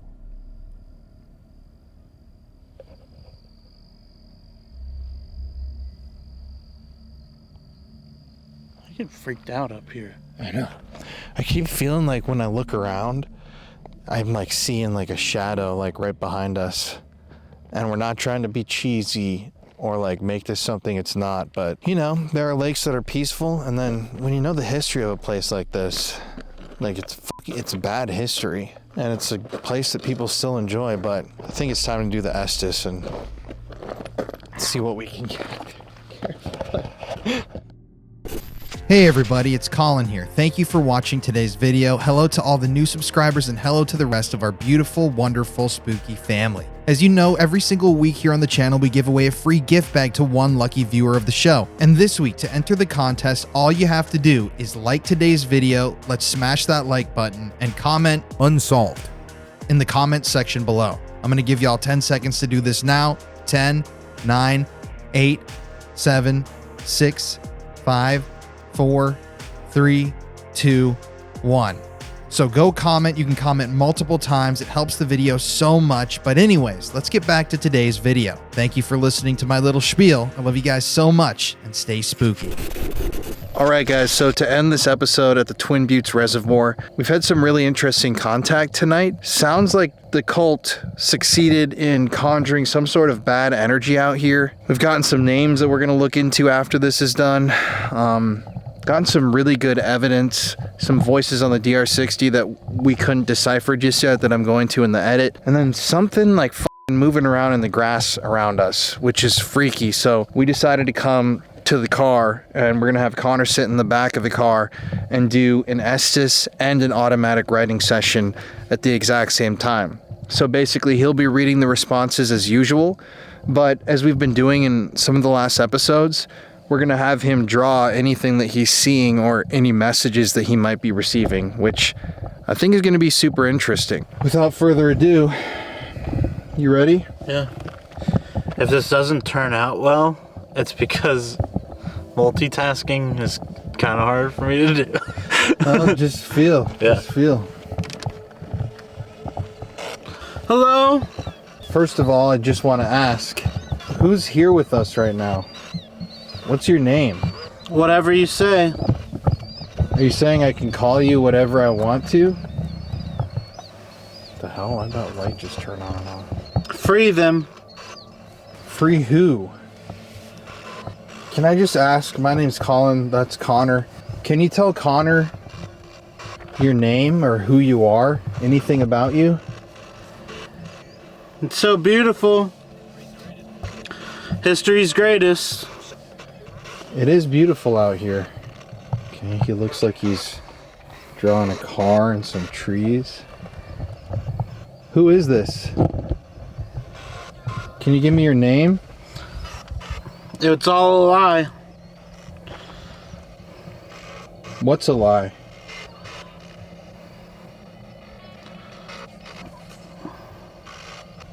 He's right there. Who's right here? Are you real, boy? Yeah, I'm right here. You can come touch me. Do you know what happened to Sally? Do you know what happened to Sally and Shane? Wish I could go back. What do you mean? Did you play a part in their murders? It was so scary. Oh, look at the thing behind him is going crazy. So inhuman. Look at that. There's a lot of energy around him. That's kind of weird. So, why were they killed? Did they owe the cult a debt? Did they think that they were going to rat on them? Because it had to be pretty serious. They said that the gun was used in a murder. That's the one. That's the reason? What was the purpose of this cult? Was it just to talk to demons? That's what they think. That's what they think. Check the website. No more Jesus. That's crazy. So, were they trying to just gain power? Like business power and money?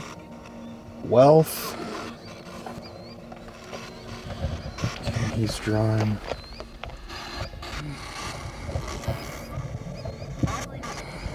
I don't know if those are like peanuts or... It's nice to have you with us. 911. It's great to be talking to you. So there was a cult and they killed them to stop them from talking, but what were they going to expose? I wish I could have seen them. Were they going to expose the fact that somebody in the cult was a predator? Someone was talking about that earlier. Robbie was here. Was Robbie the... Very deceitful. So he was a liar? Maybe they were also going to talk about another murder? Was the cult... Did the cult kill anybody else? Uh-huh. Do you have their names?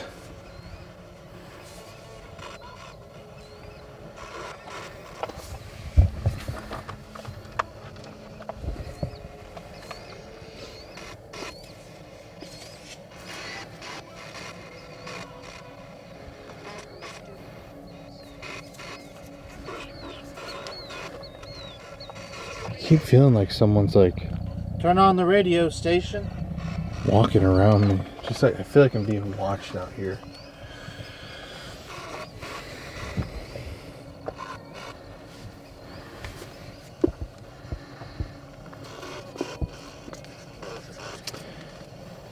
Can you just tell me one thing about what really happened here? It's a disease. It said cancer earlier. What about the man whose body that they found that they've never identified? I just heard like it sounded like someone with a gag in their mouth, like, ooh, ooh. White Sox? Do you know anything about him? What was his name? They don't know my name. Well, what's your name, man? We can tell people what your name was. We're trying to help. You came back. That's right.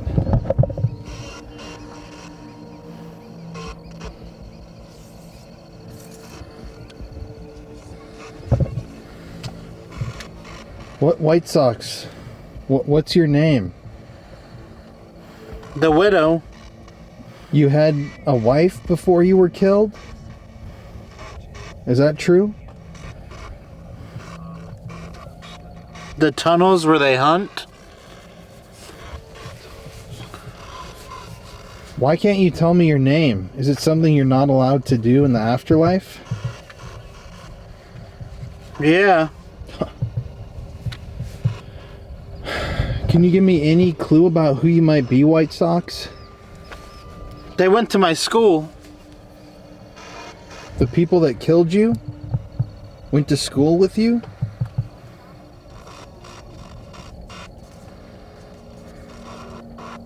Dig way deeper. Are you saying that there are other bodies out here related to that cult that most likely killed Sally and Shane? Okay.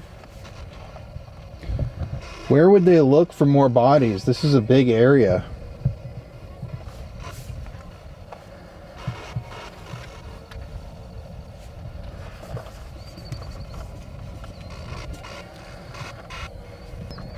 It's interesting because the paralight isn't flickering like it was at the beginning. It's kind of weird. I thought it might have been you. I thought it might have been the car, but it wasn't, I guess. Why are you saying that? Are you just saying you can't tell me? Or is this something else? There's a lot of energy here. And there are a lot of all the energies. girls. Is there anything else you can tell me about the murders of Sally and Shane?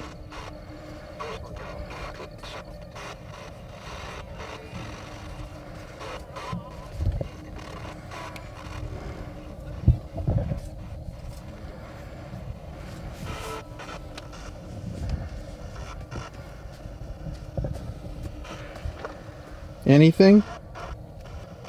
Maybe they beat a baby? So this cult was more evil and serious. put together. Put together and serious, more put together than people would assume. And what about one last kid? Ugh. Bind us. The gagging and the bind us? And what about White Sox? Any more clues as to who that guy was? Like his name or where he came from? It's a lot of equipment. And I know our trunk is very filthy right now. I'm sorry for that. Anything else you can share about either of them?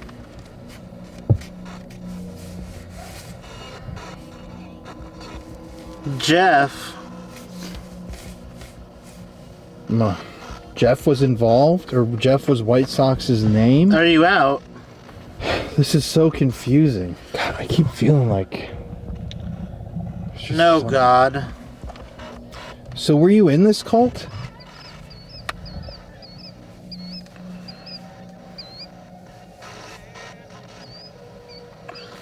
Or are you done sharing information with us? Right here. Can you at least tell me how many more bodies might be out here that they still haven't found? Do you know how many other spirits are here searching for their own bodies? What a horrible way. Literally. I agree. This whole story's horrible. We're trying to find any sort of peace or answer. So just confirm this for me. There was a Please. cult. There was a cult. Maybe they were targeting kids? I'm 60 years old. Is there anything else you want to say before I get him out and we stop talking? Magazines. What about magazines? We will make the count. Go on and get. Alright.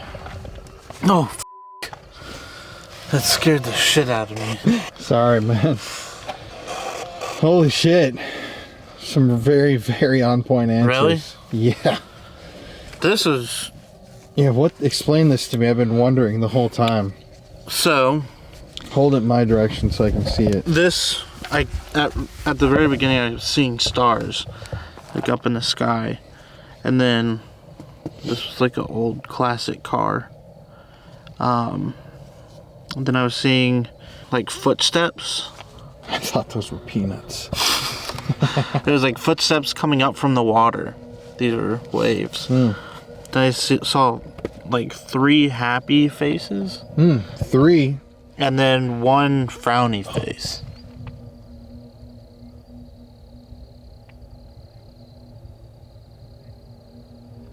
I think that was a gunshot. Anyways. And 1 frowning face. And I just kept seeing these like it looked like just like dead eyes of someone. Ugh. Open road. A pawn shop.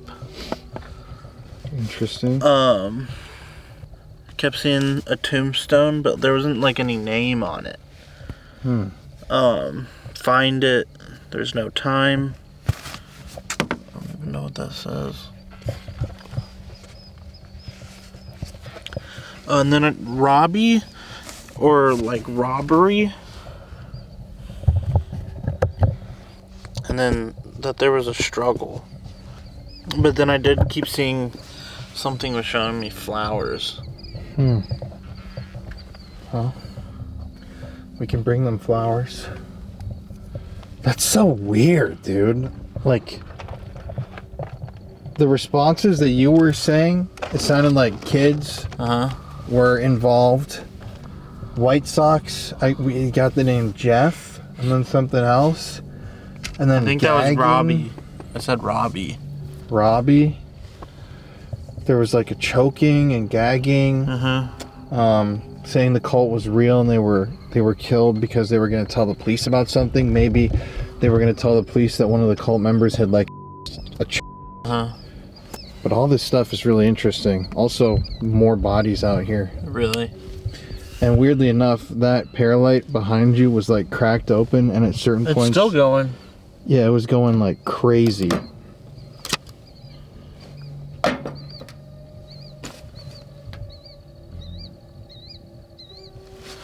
That was cool. I like doing that. Yeah, that was really cool, man. Let me see it one more time. Estes while automatic writing. If anybody online has any ideas about this, please comment. Sorry, my handwriting is terrible. My eyes are closed. It's good. It's really good. It's better than mine. Well, you want to get out of here? Yeah.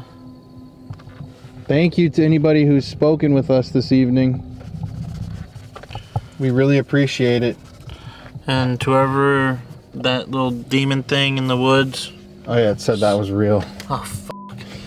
Yeah, stay here. You can't follow us. Nobody, as much as we'd like to have people follow us, we can't have anyone come with us. We would? Well, I mean, it's a nice ghost, but you never know who you're gonna get. Alright. Alright.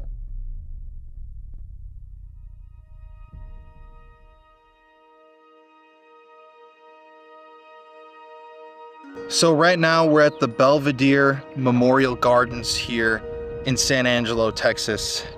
We've come at the end of this video to pay respect to 2 of the victims that we were mainly investigating during this video, Sally and Shane. Once again, we're here in San Angelo and this is a beautiful cemetery, but it's just crazy. And stories like this make you wonder how many people in these cemeteries have similar stories and how many people are still buried with no answers. as to who took their lives or what really happened to them. It could be any of these people. It's not like their graves say, victim of an unsolved murder. Yeah. Here they are right here.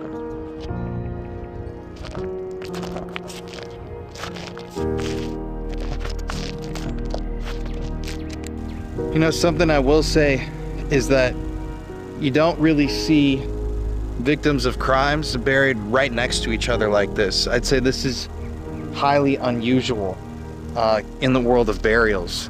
Usually they'll be buried by another family member or with their family, never, right next to each other. And just haunting to look at the graves and see July 5th and July 5th. Sally and Shane, we just hope that you're at peace, and we hope that one day there are answers for you.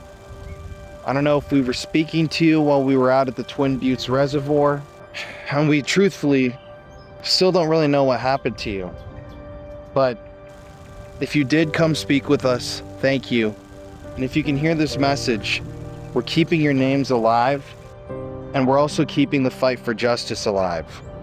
So hopefully one day they'll solve what happened to you, and we'll be able to know exactly what happened.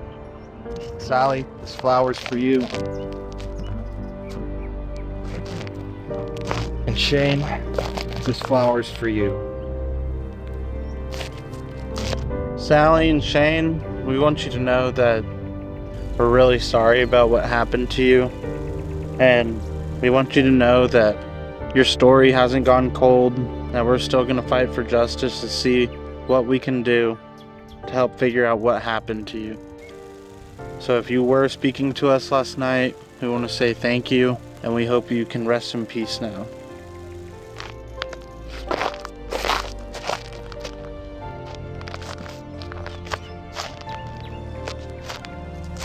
What a strange, sad ending to a video. We're gonna go home, but the heartbreak and the mystery still remains here in San Angelo. And it always makes you wonder how many of these stories are out there, how many families are still searching for answers. Too many. Way too many. Well, thank you guys.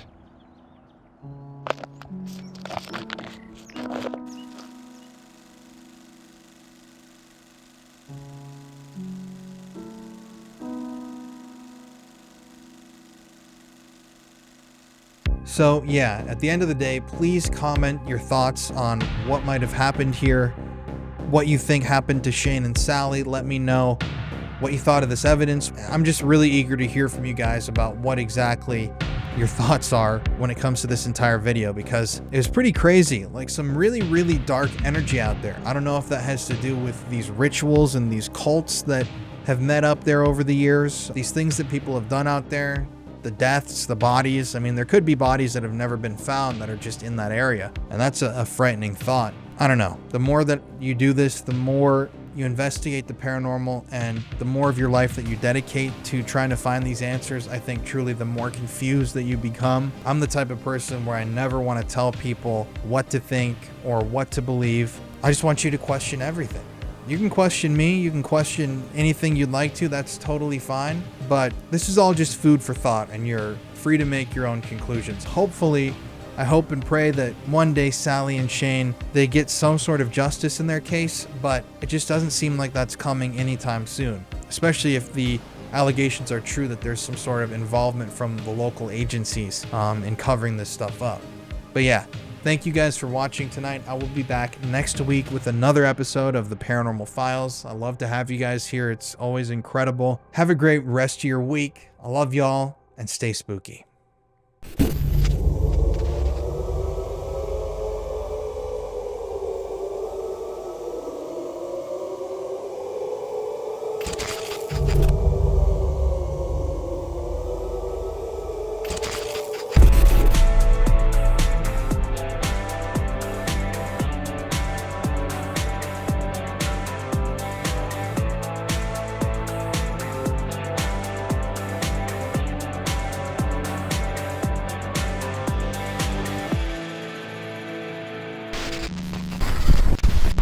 Hello.